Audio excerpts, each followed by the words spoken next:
Hari ini, saya akan membahas IPO Ratu. Ratu adalah anak perusahaan dari Raja. Ratu IPO, di harga 1.150.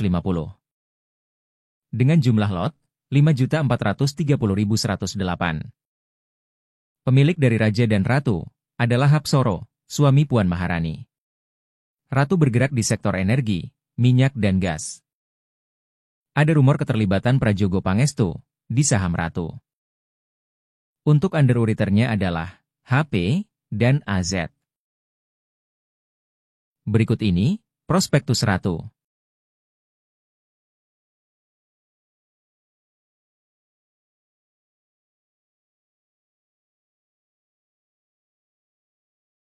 Pemegang saham Ratu adalah Raja dan Rukun Primasarana, dengan nominal 10. Untuk saham barunya hanya 7%, atau sekitar 1.900.538 lot.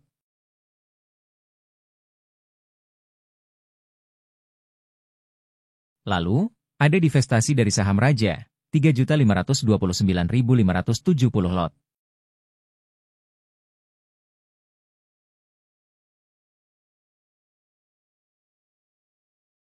Kepemilikan Raja, di saham Ratu sekitar 25 juta lot. Lalu, akan ada perubahan menjadi 21.719.430 lot. Penggunaan dananya, sebagian akan digunakan anak perusahaan, Raharja Energi Tanjung Jabung, atau RETJ, untuk pembayaran kepada PetroChina. Perlu diketahui, Ratu memiliki dua blok, yang pertama blok Cepu, dan yang kedua blok Jabung. Ratu sudah bekerja sama dengan Pertamina Hulu Energi Jabung dan Petronas Carigali Jabung dalam sistem kontrak bagi hasil. Sekitar 34 miliar akan dipinjamkan ke perusahaan asosiasi PT Petrogas Jatim Utama Cendana atau PJUC.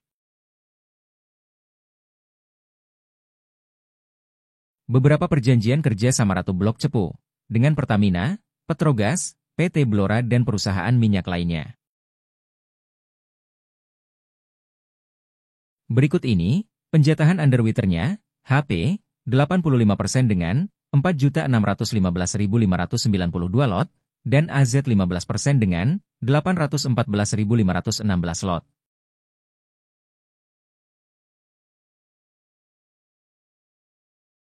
Berikut ini, PE dan PBV, jika dibandingkan dengan perusahaan lainnya. Laba bersihnya, 9.500 per lot jika disetahunkan. PE-nya, 12 kali, dan PBV-nya 8,4. Berikut ini, jika dibandingkan dengan MEDC, ENRG, ELSA dan PGAS, Ratu termasuk yang paling mahal. Namun perlu diingat, sebuah perusahaan bagus, tidak hanya dari fundamentalnya saja, dari jumlah saham beredarnya pun, itu termasuk indikator saham tersebut, bagus atau tidak, jika sahamnya seperti beberapa perusahaan migas tersebut. Harga sahamnya akan sulit naik karena jumlah saham beredarnya cukup banyak.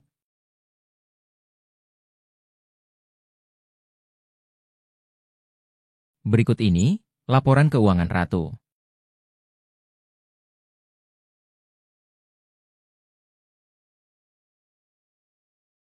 Dan laporannya, dalam mata uang US dollar.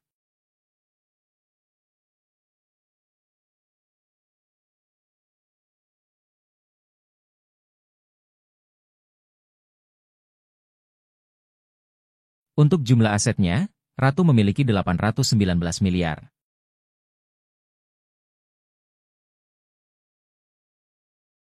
Berikut ini, jumlah liabilitasnya. Sekitar 481 miliar. Sudah setengah dari asetnya.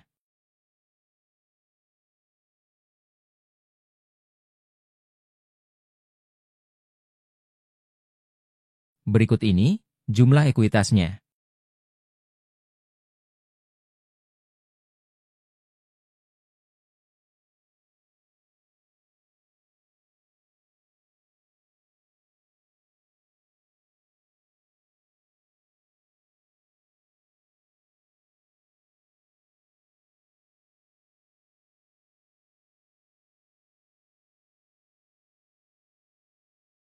Sekitar 338 miliar, ekuitasnya di bawah liabilitasnya. Modalnya di bawah hutangnya.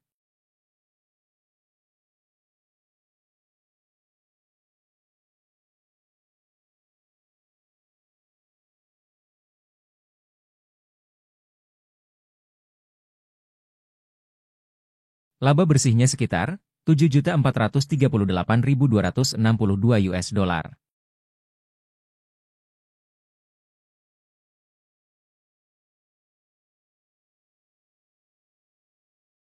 Laba bersihnya jika dirupiahkan, sekitar 120 miliar hingga Juni 2024.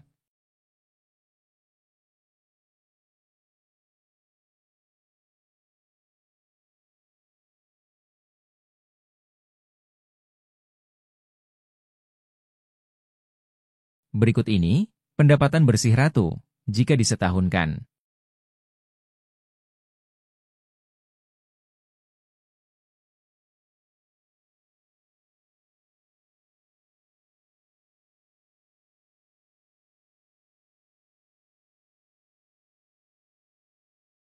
Sekitar 240 miliar.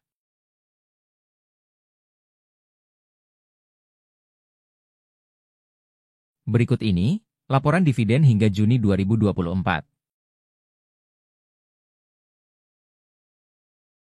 Sekitar 0,0055 US dollar.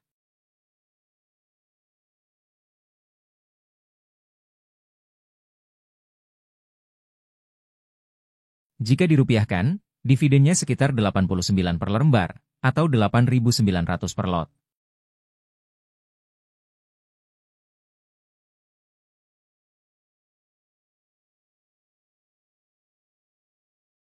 Di tahun 2024 hingga Juni, pendapatan bersihnya naik 142%.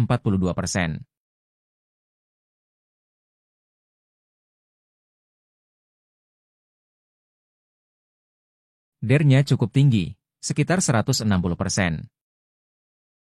Untuk ekuitasnya minus, karena liabilitasnya lebih besar dari ekuitasnya namun, tambahan modal dari IPO akan sangat berpengaruh.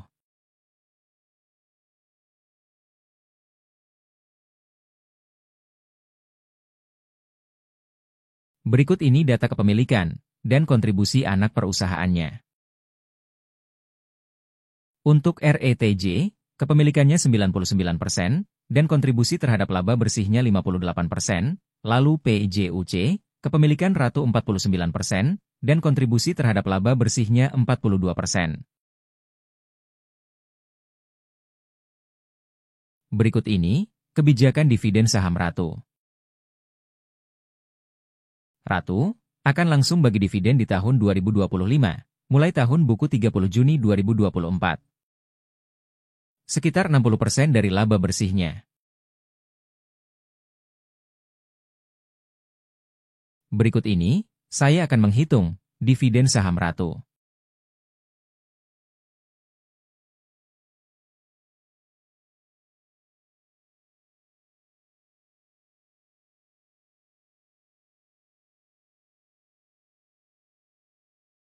Kalian harus setahunkan terlebih dahulu laba bersihnya.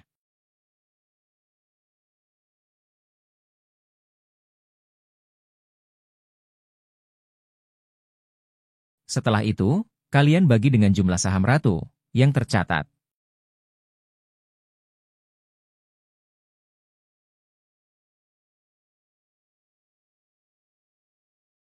Total saham Ratu yang tercatat adalah 27.150.538 lot.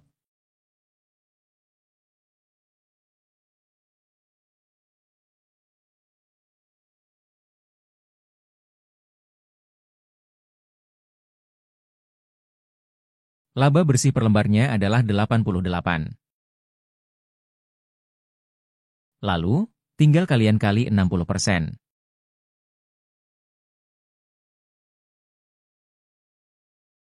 Dan dividen yang akan didapat adalah 53 per lembar atau 5.300 per lot, atau dividen yield-nya adalah sekitar 4%. Menurut saya ini sudah cukup bagus, walaupun keuangannya masih sedikit buruk, tetapi kedepannya pasti akan lebih besar dividennya. Sekian penjelasannya, terima kasih.